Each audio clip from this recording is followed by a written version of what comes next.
So I needed to check the mail, so I figured I'd come out and take a little video. So this is walking up the front. That window, all of the windows look like that because we ended up replacing all the windows in the house.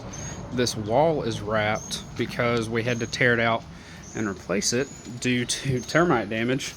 It was eaten up pretty bad, and actually in this corner of the wall down where I added that outlet, there was a beehive. There weren't any bees in it, but there was actually a beehive in the wall. But I added some exterior power outlets in each corner, top and bottom. Thought that was a pretty slick idea. But this is walking in the front door into the living room. Fireplace. Let's see. There we go. That's better. Got lots of windows in here. The living room is kind of oddly shaped. It's really long. We had to tear up.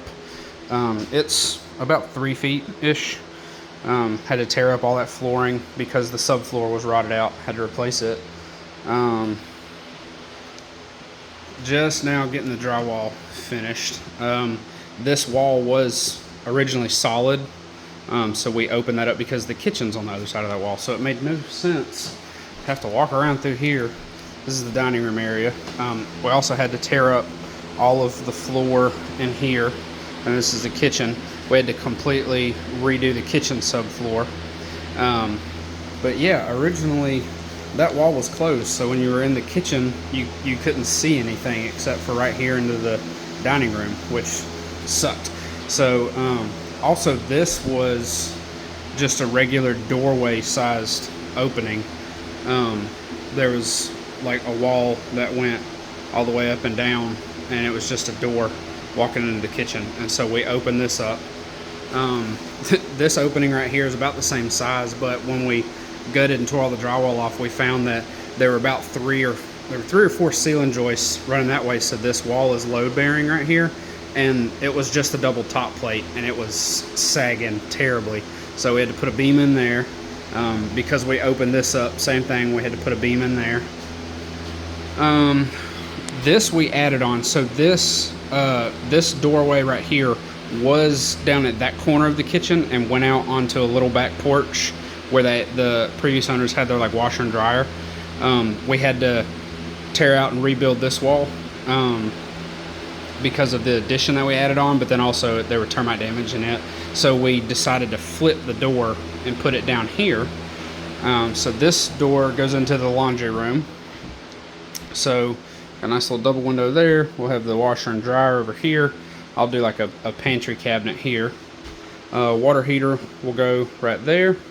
That power outlet right there is for something called a water recirculation pump or something to that effect. Look that up on Amazon. Get one if you have a tank water heater. Nice brand new breaker panel. Doesn't look too bad if I say so myself, and I did all that. That's all me. So we completely gutted the place, so I redid all the electrical and all the plumbing. So from front to back, I plumbed and run the wire for this place, so pretty proud of that. This window was originally right here on the exterior wall. This is one of the original windows, and so we decided to keep it right here above where the sink will be so that it'll help let in some light from back there, but also we just thought it was kind of cool to keep it. So yeah, this is the kitchen. It's pretty good size, as you can see. There's room for a lot of cabinets. It's about 12 feet this way and about 13 feet this way, so pretty good sized. Come back in to the living room. We come around back here. So the laundry room, the addition, this is only about half of it, what you see. Actually, the midpoint is a little bit off of the corner there. The whole addition is 8 feet off the house and 20 feet long, so we added 160 square feet. The laundry room is somewhere around 11 feet this way. This is north is this way as I'm currently facing, but it's about 11 feet north to south, and it's 8 feet east and west. So good sized laundry room. So this is the original bathroom that was in the house. This window is a cool little thing. The original doors in this part of the house had, you can see the ceilings are kind of tall. There were windows above the doors, and they had little like pull arms and levers where you could pull it down and open it, and it would let some of the air in. So here in the hallway, we added some attic stairs, and I'm making use of the attic space. But there was a big, like, kind of like grate. It was wood, but it was like a grate looking wood setup here, and right above this wall was a giant attic fan sitting up here. And so you would open up all the windows, open up the little windows over your door and stuff, and that attic fan would run at night, and it would cool the whole house. It was old school air conditioning from the 40s or whatever. So anyway, this is the bathroom. The tub still has not been cleaned at all, but put this tub surround in. What was surrounding the tub, because it was originally a shower, but what was surrounding it was just like some kind of hardboard material, and there was a window that went all the way down into, like, about the bottom of that shelf in the shower. There was a window that came down to there, and it was all rotted out around it. So I just took one of the windows above one of the doors and put up there so that we could have a window in the bathroom. Put a new commode in. We've got a vanity thing to sit here, but this bathroom also originally stopped where this stud right here is, it's got the little OSB strip on it. It stopped there, and it was, so I mean, it's super narrow, but it also was super short. And the toilet originally was right here on this side, just facing the opposite way, and then there was a tiny little vanity cabinet here, and like your knees were basically in the cabinet. It was terrible. And then there was just this super deep hallway here, like this wall that's right here that runs all the way down now. This whole wall originally was somewhere around 30 inches. I can't remember exactly, but it was about 30 inches back that way. So we added about 30 inches to the bathroom. The hall is still a perfectly acceptable depth, but that also allowed us to create this little linen closet here. That's an old chimney for a wood burning heater or wood burning stove. That little pocket there with all that spray foam insulation, that's where the exhaust from like a little wood burning stove, it piped up and then into that chimney, and then it could express out. This will be the nursery, the baby's room. Had some more floor tearing out we had to do, and then there was a bunch of just pieces, like strips in the floor that were eaten up with termites, so we've just had to pull them out, and we just had to replace them later. Nice size closets in here, so that's nice. The original attic access was in here, and I've moved it out into the hallway. But yeah, we had to go and replace all the windows. We didn't have to, but they were original, so they were like probably 0% energy efficient. Heating and cooling closet. This will be mine and Mackenzie's bedroom. Same thing. Nice closet. Nothing crazy, nice modest little house. It's, counting the addition that we added on, it's about 1,300 square feet total.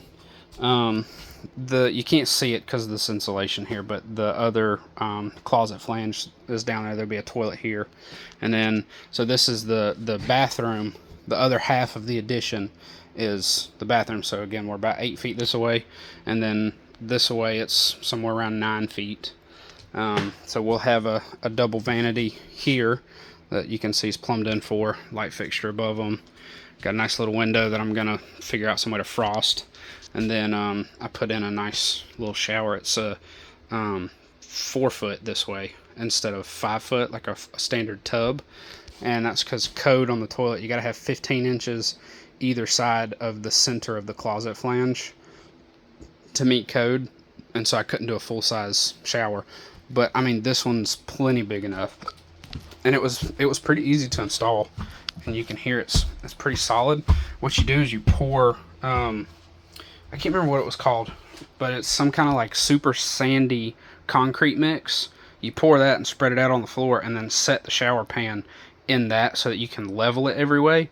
And then, like you just heard, it's super solid. So that was pretty cool. And then there's some 2x4. Well, I can't push it and all. There's 2x4 blocking in here because I've got some glass shower doors to go over the top. But yeah, that's your long-awaited tour of the house. And then you can see out back, that's a 22-ish by 22-ish foot. So, you know, a little over 400 square foot shop there. It actually was a cabinet shop originally when it was built. And then there's another room here with these, it's a double door thing. They just kind of like swing out this way into the yard. But that room is roughly 16 feet. No, it's not that big. It's about 12 feet this way, and then 20-ish feet deep, maybe a little less because you can't really tell from here, but this little piece of wall sticks out farther this way than the doors do. So maybe it's only about 16 feet that way. That's what I'm thinking. And then it's about 12 feet this way, 10 or 12. And then there's another little room there that's roughly the same size, about like anywhere from 8 to 12 feet this way, and then about 16 feet that way. And then you can kind of see it, but there's a little lean-to built there that's just big enough for like a narrow boat or something to park under. So yeah, nice big carport, garage, storage, whatever thing out back. But yeah, so that's your long-awaited tour of the house. So yeah, sorry it took so long.